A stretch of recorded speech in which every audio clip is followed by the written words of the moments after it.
नमस्कार दोस्तों, global TV के इस 150वें एपिसोड में कड़ी में आपका स्वागत और अभिनंदन। 150 एपिसोड पिछले कुछ सालों में करते करते मैं पिछले 2-3 दिनों से यही सोच रहा था कि 150वें एपिसोड में हम क्या बात करें। यही सोचते सोचते मैं पिछली रात सो गया और सोने पर मुझे पता नहीं क्यों कहां से ये आभास हुआ। जब मैं सुबह उठा मुझे एहसास हो चुका था मुझे क्या करना है। आगामी 22 जनवरी को अयोध्या में जो कुछ होने जा रहा है, भगवान राम के बाल रूप की प्राण प्रतिष्ठा प्रधानमंत्री श्री नरेंद्र मोदी के हाथों से, वो अपने आप में अभूतपूर्व है।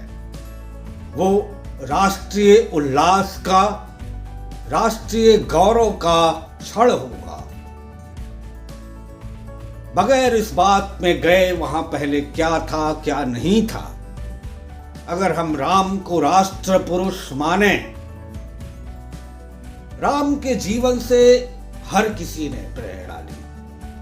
महात्मा गांधी ने भी ली, पंडित नेहरू ने भी ली, इंदिरा गांधी, लाल बहादुर शास्त्री, राजीव गांधी, जितने भी प्रधानमंत्री हुए, सबने राम के उच्चतम चरित्र को और उनके द्वारा देवत्व या ईश्वर तुल्य किए गए कार्य को अपना आदर्श माना। महात्मा गांधी ने तो राम राज्य की संकल्पना ही की थी। राम के बारे में और राम जन्मभूमि के बारे में मैं पिछले कई एपिसोड्स में बता चुका हूं। बात आज उस यजमान की जो अयोध्या में भगवान राम के मंदिर के गर्भगृह में उनके बाल रूप की प्राण प्रतिष्ठा करेगा। जी हां, मैं बात कर रहा हूं प्रधानमंत्री श्री नरेंद्र दामोदर दास मोदी की। संभावना पूरी इस बात की है कि प्रतीकात्मक यजमान प्रधानमंत्री श्री नरेंद्र मोदी होंगे। मैं 2014 से ही या उसके भी काफी पहले से, जब देश में माननीय अटल बिहारी वाजपेयी की सरकार थी या और किसी पार्टी की सरकार थी, मैं प्रधानमंत्री श्री नरेंद्र मोदी को फॉलो करता रहा और मुझे ये महसूस हुआ कि प्रधानमंत्री मोदी के वर्तमान कार्यों के बारे में भले ही काफी कुछ लिखा गया हो, लेकिन वो एक मामूली राष्ट्रीय स्वयंसेवक संघ के कार्यकर्ता से, जिसने रेलवे स्टेशन पर भारतीय सैनिकों की सेवा की और उन्हें चाय पिलाई, वहां से शुरू हुआ सफर प्रधानमंत्री के पद तक कैसे पहुंचा, इस पर कुछ तथ्यात्मक बात की जाए। और इसीलिए मैं हाजिर हूं अपने शोध पत्र के साथ, जो सिर्फ और सिर्फ प्रधानमंत्री श्री नरेंद्र मोदी पर है। और यही मेरे 150वें एपिसोड का मुख्य विषय भी है। मैंने प्रधानमंत्री नरेंद्र मोदी को चुना है एक विश्लेषणात्मक अध्ययन के लिए, क्योंकि मैंने पाया कि उनके संघर्ष और एक साधारण चाय बेचने वाले से भारत के प्रधानमंत्री तक पहुंचने पर बहुत अधिक काम नहीं किया गया है। जिनके पास 2 कार्यकाल के प्रधानमंत्री के रूप में भारत के पुनर्निर्माण की क्षमता है और वो तीसरे कार्यकाल की तैयारी कर रहे हैं, एक ऐसे मोड़ पर जब वे प्रतीकात्मक यजमान के तौर पर अयोध्या में बन रहे मर्यादा पुरुषोत्तम भगवान राम के मंदिर के गर्भगृह में उनके बाल रूप के विग्रह का विग्रह की प्राण प्रतिष्ठा आगामी 22 जनवरी को करने जा रहे हैं, एक लंबे संघर्ष की दास्तान है जिसमें तमाम विरोधाभासों के बावजूद उनका कद निरंतर बढ़ता ही गया। विपक्ष के तमाम विरोध के बावजूद, कई बाधाओं के बावजूद उन्होंने और उनकी सरकार ने पिछले 9-10 वर्षों में अथक प्रयास किया है और उनके कार्यों को जमीन पर देखा जा सकता है। इसके अलावा मैंने पाया है कि भारत के पिछले प्रधानमंत्रियों पर पहले ही बहुत शोध किया जा चुका है, कई किताबें लिखी जा चुकी हैं, कई पीएचडी की उपाधि दी गई है, लेकिन पीएम मोदी पर बहुत कम तथ्यात्मक शोध हुआ है। प्रधानमंत्री श्री नरेंद्र मोदी लगभग 40 वर्षों से राष्ट्रीय और वैश्विक राजनीति के मंच के केंद्र पर है और अब ये अनुकूल समय है जब मैं आपको उनके बारे में कुछ प्रामाणिक रूप से बताऊं। उनकी सरकार ने एक बड़े पैमाने पर जनता के लिए 225 से अधिक योजनाएं शुरू की हैं, एक आक्रामक रक्षा और विदेश नीति और बहुत ही सक्षम पीएमओ उनके कद को और मजबूत और उनके कार्यों को और अधिक प्रभावी बनाता है। आज जो कुछ भी तेज विकास दिख रहा है वो प्रधानमंत्री के 2 कार्यकाल में हुआ है। ऐसे विवाद भी रहे जिनका इस शोध पत्र में बिना किसी पूर्वाग्रह के अध्ययन किया गया है। जॉन एलियट, जिनसे मैं विदेश संवाददाता क्लब में मिला, एक लेखक हैं जो 40 से अधिक वर्षों से भारतीय राजनीति पर शोध कर रहे हैं। उन्होंने एम्प्लॉयजन नाम से एक पुस्तक प्रकाशित की है जो 1990 से अब तक भारत में राजनीतिक विकास पर एक विहंगम दृष्टि डालती है। इसमें वो नरेंद्र मोदी के बारे में भविष्यवाणी करते हैं 2002 के शुरुआत में ही कि मोदी शक्तिशाली प्रधानमंत्रियों में से एक बनेंगे। इस किताब का विमोचन foreign correspondent club of south Asia में 2019 में किया गया। इस शोध पत्र में मैंने जिन सवालों का उत्तर खोजने की कोशिश की है और इस शोध पत्र में जिन प्राथमिक शोध प्रश्नों का मूल्यांकन और उत्तर दिया जाएगा वे हैं: भारत में मोदी इतने प्रासंगिक क्यों हैं, उनकी पृष्ठभूमि क्या है, कैसे वो एक मामूली चाय बेचने वाले और आरएसएस कार्यकर्ता से प्रधानमंत्री के पद तक पहुंचे, वे कौन से क्षेत्र हैं जहां उनकी आलोचना की गई, उनकी और उनकी सरकार की नीति भारत को कैसे बदल रही है, प्रधानमंत्री कार्यालय में उनका साथ कौन लोग देते हैं। प्रस्ताव प्रस्तुत करने से पहले मैंने निम्नलिखित दस्तावेजों का अध्ययन किया है और इस शोध पत्र में उल्लिखित सामग्रियों के तहत अध्ययन किया है। मैं लगातार समाचार पत्र और टीवी समाचार देखता रहता हूँ। उनके प्रारंभिक वर्षों पर पिछला उपलब्ध साहित्य एक प्रमुख स्रोत रहा है। मैंने कई लोगों से बात की है, आरएसएस पर भी मैंने एक शोध पत्र लिखा है, पत्रिकाएं पढ़ी हैं और रशियन इंटरनेशनल अफेयर्स काउंसिल में मैंने टक मैगजीन लंदन में, global ethics network Carnegie council में मैंने काफी लिखा है। समाचार पत्र पढ़े गए, फिजिकल और ऑनलाइन लाइब्रेरीज का सहारा लिया गया, ऑडियो विजुअल मीडियम का सहारा लिया गया और तमाम सारे और स्रोतों का जिसका विवरण यहां मैं नहीं कर सकता। डेटा विश्लेषण अगर मैं करना चाहूं तो वो कुछ इस तरह होगा: नरेंद्र दामोदर दास मोदी भारत के निर्विवाद चैंपियन बनकर उभरे हैं। लोकसभा चुनाव 2014 में भारत के आम चुनाव में पार्टी ने अब तक का सबसे दूसरा अच्छा परिणाम दिया। बचपन में उन्हें चाय बेचने का काम भी करना पड़ा था जिसमें उन्होंने किसी युद्ध के दौरान भारतीय सैनिकों की सेवा स्टेशन पर की। अब वो पूरे देश में विकास के गुजरात मॉडल को लागू करने के लक्ष्य के साथ प्रधानमंत्री के रूप में देश की सेवा कर रहे हैं। उन्होंने 26 मई 2014 को एक भव्य समारोह में भारत के प्रधानमंत्री के रूप में पहली शपथ ली। नरेंद्र मोदी ने गुजरात के मुख्यमंत्री के रूप में 13 वर्षों तक शासन किया।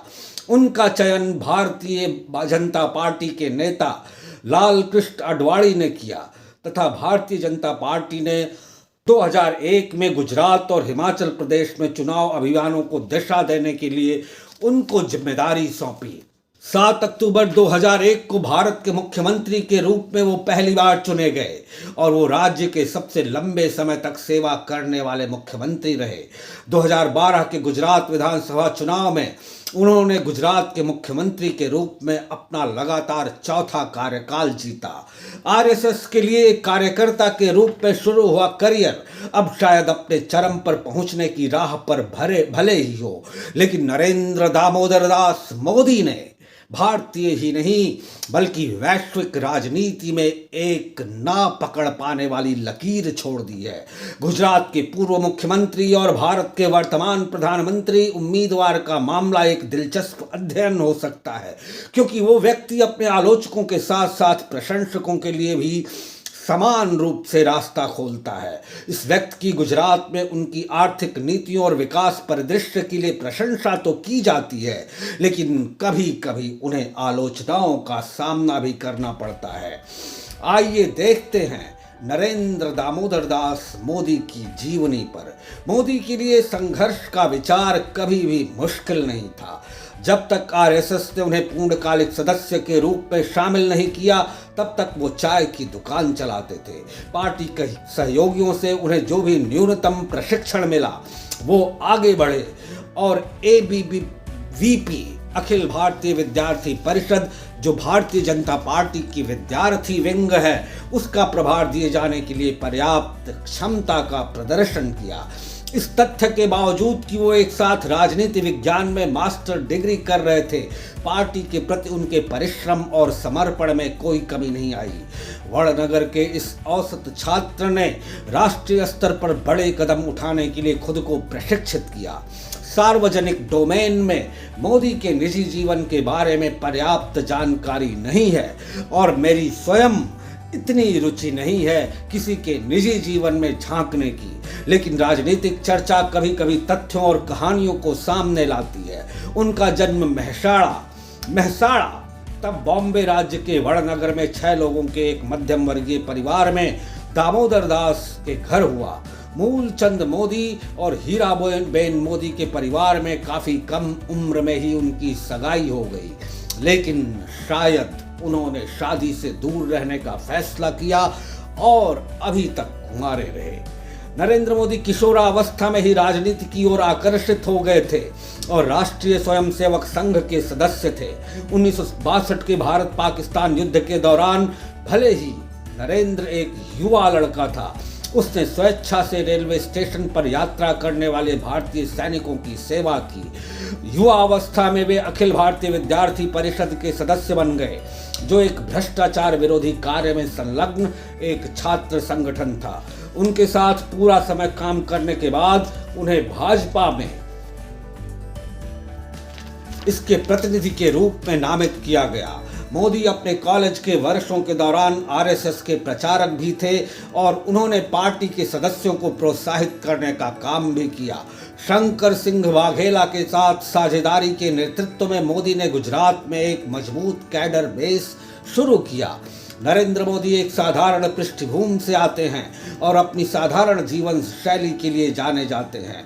उनकी छवि काम में व्यस्त रहने वाले और अंतर्मुखी रहने वाले की है। मोदी ने अपनी छवि एक हिंदू राष्ट्रवादी राजनेता से एक ईमानदार प्रशासक के रूप में बदलने की कोशिश की है। पार्टी ने राजनीतिक ध्यान आकर्षित करना शुरू किया और अप्रैल 1990 में गठबंधन सरकार बनाई। इसके बाद भाजपा 1995 में गुजरात में सत्ता में आई। इस दौरान सोमनाथ से लेकर अयोध्या तक अधिक एक यात्रा की जिम्मेदारी मोदी के जिम्मे रही और दक्षिण भारत में कन्याकुमारी से लेकर उत्तर में कश्मीर तक इसी तरह की एक और यात्रा का आयोजन नरेंद्र मोदी के हाथों में था। राष्ट्रीय मंच पर उनके उत्थान का सावधानी पूर्वक अवलोकन करने से पता चलेगा कि वो कैसे अपने मूल सिद्धांतों से जुड़े रहे। राष्ट्रव्यापी आपातकाल के दौरान आंदोलन जारी रखना, मुरली मनोहर जोशी की एकता यात्रा का आयोजन करना और 1995 के राज्य चुनाव से पहले चुनावी रणनीति से सभी को प्रभावित करना। जैसे ही भाजपा ने जीत का स्वाद चखा, मोदी ने पार्टी के महासचिव के अपने नवनियुक्त पद को संभाल लिया। कर्मठ और निष्ठावान सेवक के रूप में हरियाणा और हिमाचल प्रदेश में पार्टी की गतिविधियों के प्रबंधन की नई जिम्मेदारी लेने के लिए वो दिल्ली चले गए। 3 गर्मियां बीत गईं और मोदी के पास पहले से ही भाजपा के राष्ट्रीय सचिव का पद था। गुजरात में भ्रष्टाचार और खराब प्रशासन के आरोपों के साथ उथल पुथल मच गई। शंकर सिंह बाघेला ने बाद में भाजपा छोड़ दी। केशुभाई पटेल को गुजरात का मुख्यमंत्री बनाया गया और मोदी दिल्ली में पार्टी के महासचिव बने। 2001 में भुज भूकंप के प्रभावों से निपटने में कमजोरी ने केशुभाई पटेल को हटाने के बाद भाजपा के राष्ट्रीय नेताओं को मुख्यमंत्री के रूप में एक नए उम्मीदवार की तलाश करने के लिए प्रेरित किया। अक्टूबर 2001 में मोदी को इस शून्यता को भरने के लिए लाया गया और शासन में अनुभव की कमी के बावजूद उन्हें गुजरात का मुख्यमंत्री बनाया गया। प्रारंभ में भाजपा उन्हें सबसे आगे रखने के लिए उत्सुक नहीं थी और पार्टी उनके लिए डिप्टी सीएम पद पर विचार कर रही थी, जिसे बाद में प्रमोट कर दिया गया। उन्होंने अडवाणी और तत्काल प्रधानमंत्री अटल बिहारी वाजपेयी को लिखा, जिन्होंने कहा कि वो या तो गुजरात के लिए सब कुछ हैं या कुछ भी नहीं। जुलाई 2007 में वो गुजरात के राजनीतिक इतिहास में सबसे लंबे समय तक सेवा करने वाले मुख्यमंत्री बने। 2012 के गुजरात विधानसभा चुनाव में नरेंद्र मोदी ने मणिनगर निर्वाचन क्षेत्र में भारतीय राष्ट्रीय कांग्रेस पर 86,373 मतों के बहुमत से जीत हासिल की। बीजेपी ने 182 में से 115 सीटें जीती और गुजरात में अपनी सरकार बनाई। ये नरेंद्र ही थे जिन्हें मुख्यमंत्री के रूप में चुना गया। अगले वर्ष मार्च में उन्हें भाजपा संसदीय बोर्ड के सदस्य के रूप में नियुक्त किया गया, जो पार्टी की सर्वोच्च निर्णय लेने वाली संस्था है। उन्हें पार्टी की केंद्रीय चुनाव समिति के सदस्य के रूप में भी नामित किया गया। कठिन कॉल लेना मोदी की विशेषता है। गांधीनगर में 200 अवैध मंदिरों को ध्वस्त करने के लिए उनके बहुआलोचना करने वाले फैसले के बाद विश्व हिंदू परिषद के साथ उनकी दरार दिखाई देने लगी। ये तो सिर्फ एक ट्रेलर था।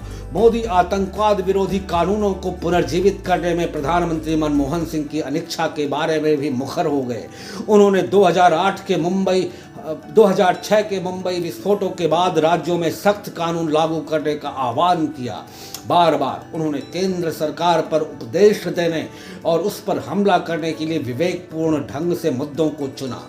नवंबर 2008 के मुंबई हमलों के मद्देनजर मोदी ने गुजरात के तट पर सुरक्षा का मुद्दा उठाया। यूपीए सरकार ने इस पर तुरंत कार्रवाई की और 30 हाई स्पीड निगरानी नौकाओं के निर्माण को मंजूरी दी। उन्होंने लद्दाख और अरुणाचल प्रदेश में चीनी घुसपैठ और भारत बांग्लादेश सीमा पर बांग्लादेशियों की घुसपैठ के प्रति कमजोर दृष्टिकोण के लिए केंद्र सरकार की कड़ी आलोचना की। इस शोध पत्र का जो निष्कर्ष है वो कुछ इस तरह है कि नरेंद्र मोदी चीजों को हल्के फुल्के तौर पर लेने के लिए भी जाने जाते हैं। गंभीर मुद्दों को हल्के फुल्के तौर पर निपटाना ये नरेंद्र मोदी की विशेषता है। जो लोग लंबे समय से उनके साथ जुड़े हुए हैं उनकी राय है कि सत्ता का विचार उनके लिए काफी रोमांचक है। अगली बार जब आपको आश्चर्य हो कि वो इतना राष्ट्रीय स्तर पर ध्यान कैसे आकर्षित कर सकते हैं तो इस बारे में आप 2 बार सोचें।